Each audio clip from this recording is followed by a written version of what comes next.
किसी महान ने क्या कमाल की बात कही है कि तेरे दर पर आने से पहले मैं बड़ा कमजोर होता हूं, तेरे दर पर आने से पहले मैं बड़ा कमजोर होता हूं, मगर तेरी दहलीज को छूते ही मैं कुछ और होता हूं। हम में से कई सारे लोगों को ऊपर वाले से बड़ी सारी शिकायत है कि हम जो चाहते हैं वो होता नहीं, ऊपर वाला मालूम नहीं क्या चाहता है।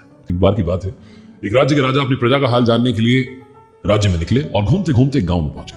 राजा साहब वेशभूषा बदल करके घूम रहे थे, साथ में मंत्री को लिया हुआ था। अब घूम रहे थे तो अचानक से उनके कुर्ते का बटन टूट गया। राजा साहब ने मंत्री से कहा कि मंत्री जी घूमिए, गांव में कोई दर्जी मिलेगा जिससे हमारे कुर्ते का बटन सिलवाया जा सके।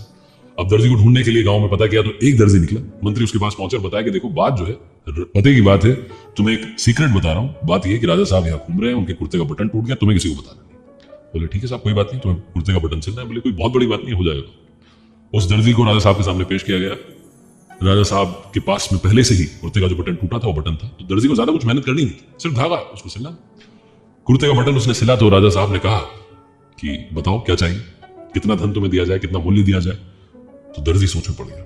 बोले कि राजा से क्या मांगूंगा, मांगूंगा, गुस्सा हो गया, नाराज हो गए। बोले कि महाराज कुछ नहीं चाहिए, जो आपने बस आप पधारे, कृपा हो गई, कुछ नहीं चाहिए महाराज, क्या चाहिए। बोले नहीं नहीं बताओ क्या चाहिए। तो दर्जी के दिमाग में आया कि 2 रुपए मांग लेता हूँ। फिर उसके दिमाग में दोबारा से बात आई कि 2 रुपए मांग लूंगा तो राजा सोचेगा कि ओहो मतलब मुझसे 2 रुपए मांग रहा है तो गांव वालों से कितने रुपए लेता हूँ। दर्जी के दिमाग ने काम करना बंद कर दिया। उसने आखिरकार कहा कि महाराज आपकी कृपा है, आप जो देना चाहें आप दे दीजिए, मतलब मुझे तो कुछ नहीं चाहिए लेकिन फिर भी आप देना चाहें तो आप दे दीजिए। राजा को अब सोच में पड़ गया। राजा को लगा कि ये तो इसने मुझ पर बात डाल दी, अब मुझे क्या करना चाहिए, क्योंकि राजा साहब है। अगर इसने कहीं बताई बात और इसने बता दिया कि राजा साहब आए थे तो कितने क्या देकर के गए, ये बहुत बड़ा सवाल होगा। राजा ने मंत्री से कहा कि इस दर्जी को 2 गांव दे दो। कहां दर्जी 2 रुपए मांग रहा था और कहां राजा साहब ने 2 गांव दे दिए। आपकी हमारी जिंदगी में भी यही हो रहा है। देने वाला तो बहुत कुछ देना चाहता है, हम अपनी सोच छोटी कर लेते हैं, हम अपनी सोच को कई बार खत्म कर देते हैं। हमें लगता है कि शायद नहीं होगा और हम रास्ता बदल देते हैं।